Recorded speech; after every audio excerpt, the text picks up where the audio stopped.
Praise the lord. దేవుని యొక్క మాట కోసం, దేవుని యొక్క వాగ్దానం కోసం ఎదురు చూస్తున్న ప్రతి ఒక్కరికి యేసుక్రీస్తు ప్రభువారి పేరిట శుభాలు తెలియపరుస్తున్నాను. దేవుని యొక్క మాటను, దేవుని యొక్క వాక్యాన్ని మనం ప్రతిరోజు ధ్యానించాలి. రాబోయే రోజుల్లో దేవుని యొక్క మాట కరువైపోతుంది. ఇప్పటికే కొన్ని ప్రదేశాల్లో మనం చూస్తున్నాం కదా, చర్చిలు మోయించడం, దైవజనులను, వాక్యమును ప్రకటించే సేవకులను హింసించడం, దేవుని యొక్క మాట ప్రజలకు అందకుండా చేయడానికి సాతాను అనేక రకములుగా ప్రయత్నిస్తుంది. దేవుని యొక్క మాట ప్రకటించేవారు తక్కువైపోతారు, దేవుని యొక్క మాట తక్కువైపోతుంది. కాబట్టి మనం ప్రతిరోజు పరిశుద్ధ గ్రంథాన్ని ధ్యానిస్తూ దేవుని యొక్క మాటలను మనం వినాలి. మనం ప్రతిరోజు ఉదయం లేచినది మొదలుకొని సాయంత్రం వరకు కూడా మనం యాక్టివ్గా ఉంటాం. ఈ లోక సంబంధమైన పనులు కావచ్చు, నీ వ్యక్తిగత పనులు కావచ్చు, ప్రతిదీ కూడా యాక్టివ్గా అన్ని ముగించుకుని ఇంటికి వచ్చేస్తావు కదా. వచ్చిన తర్వాత ప్రార్థన చేసుకుందాం అనేటప్పటికి మాత్రం ఏదో ఒక సమస్య నిన్ను వెంటాడుతుంది. నీ వ్యక్తిగత పనులు కావచ్చు, లేదంటే ఆఫీస్ పనులు కావచ్చు, ఇవన్నీ యాక్టివ్గా చేస్తావు. ఎప్పుడైతే ప్రార్థనలో కూర్చుంటామో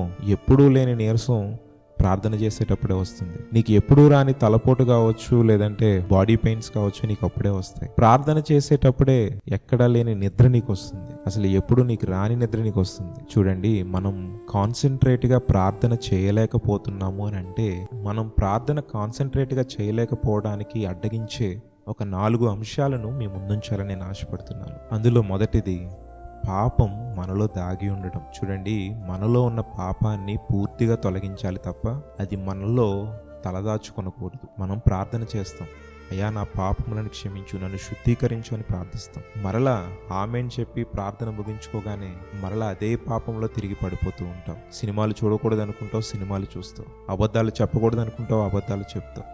మోహపు చూపుతో చూడకూడదు అనుకుంటావు, అదే చూపుతో చూస్తావు. ఇలా లోకంలో ఉండే ప్రతి పాపమును నీవు చేస్తూ మరలా దేవుని సన్నిధికి వచ్చేయమని అడుగుతావు, అయ్యా నా పాపములను క్షమించు. చూడండి, ఎప్పుడైతే మనలో పాపం దాగి ఉంటుందో మనం ప్రార్థనను కాన్సన్ట్రేట్గా చేయలేం. చూడండి, ఉదయం అంతా కూడా నువ్వు లోక సంబంధమైన క్రియలను చూసి ప్రార్థనలు నువ్వు కళ్ళు మూసుకుని ప్రార్థించేటప్పుడు నువ్వు ఉదయం నుండి ఏవైతే చూసావో, ఏవైతే నువ్వు ఆలోచించావో, ఏవైతే నేను ఇవి చెయ్యాలని ఆశించావో నీ ముందు అవే కనబడతాయి. నువ్వు దేవునితో మాట్లాడలేవు. నీవు ఎప్పుడైతే నీలో దాచుకున్న ఆ పాపమును విడిచిపెడతావో దేవునితో ముఖాముఖిగా మాట్లాడడం నువ్వు చూస్తావు. రెండవది, మనలో స్వార్థము కానీ, ద్వేషము కానీ, దురాశలు కానీ మనలో ఉండకూడదు. ఇవి ఎప్పుడు ఉంటాయో నువ్వు దేవునితో సత్సంబంధాన్ని కలిగి ఉండలేవు. మూడవది, సందేహం, అపనమ్మిక, అనుమానం. ఇవి ఎప్పుడైతే నీ మనసులో ఉంటాయో నీవు ప్రార్థన చేసినా అవి నువ్వు పొందుకోలేవు. ఎప్పుడైతే నీవు నమ్మకం ఉంచి ప్రార్థిస్తావో, విశ్వాసం ఉంచి ప్రార్థిస్తావో నీవు పొందుకుంటావు. నీవు దేవుణ్ణి అడిగిన తర్వాత అది పొందుకున్నాము అని నువ్వు నమ్మాలి. అప్పుడే అవి నీకు అనుగ్రహించబడతాయి. నువ్వు ప్రార్థన చేసి దేవుని అడిగిన తర్వాత దేవుడు నాకు ఇస్తాడంటావా, నేను అడిగినది దేవుడు చేయగలడంటావా? ఇటువంటి సందేహాలను నీ హృదయంలో ఉండనివ్వద్దు. నీవు ప్రార్థనను కాన్సన్ట్రేట్గా చేయలేవు.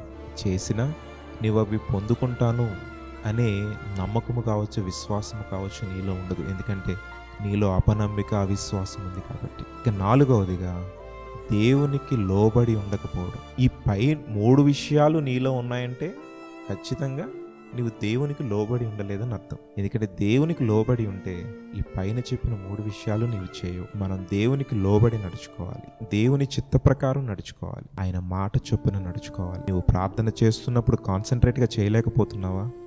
నీలో ఈ 4 అంశాలు ఉండుంటాయి. ఒకసారి సరి చేసుకుని దేవునితో మాట్లాడు, దేవుని అడుగు, అయ్యా నాలో నుండి ఇవి తీసివేయమని. నీవు దేవునితో ముఖాముఖిగా మాట్లాడడం ప్రారంభిస్తావు. ఆయనను చూసే ఆ యొక్క గొప్ప భాగ్యము నీకు కలుగుతుంది. కాబట్టి ఈరోజే దేవుని సన్నిధిలో మోకరించి నీవు ప్రార్థించు. వీటన్నిటినీ నా నుండి దూరం చేయి దేవా అని నీవు అడుగు. తండ్రి ఖచ్చితంగా వాటి నుండి నిన్ను దూరం చేస్తాడు. కాబట్టి తలలో ఉంచండి, మనమున్న ప్రదేశంలోనే ప్రార్థిద్దాం. మహోన్నతుడా, మహిమాన్వితుడా, పరిశుద్ధుడా, నీకు స్తోత్రములు. అయా, మేము ప్రార్థన చేయుచున్నప్పుడు సాతాను మేము ప్రార్థన చేయకుండా అనేకమైన ఆటంకములను మా ముందుంచుతుంది. అయా, వాటిని మా నుండి తొలగించండి. మాలో పాపము దాగి ఉంటే ప్రభువా దానిని తీసివేయండి. మాలో ద్వేషము, కక్షలు, దురాలోచనలు, దురాశలు ఉంటే వాటిని మా నుండి దూరపరచండి. మాలో ఉన్న అపనమ్మికను, అవిశ్వాసమును తీసి నమ్మకమును, విశ్వాసమును బలపరచండి. నీకు లోబడి ఉండే బిడ్డలుగా మేము ఉండుటకు సహాయం చేయండి. ప్రార్థిస్తున్న ప్రతి ఒక్కరిని మీరు దీవించి ఆశీర్వదించి నడిపించుమని మహిమ, ఘనత, ప్రభావములు నీకు మాత్రమే ఆరోపిస్తూ యేసు శక్తి కలిగిన నామములో అడిగి వేడుకొని పొంది ఉన్నాము తండ్రి. ఆమేన్.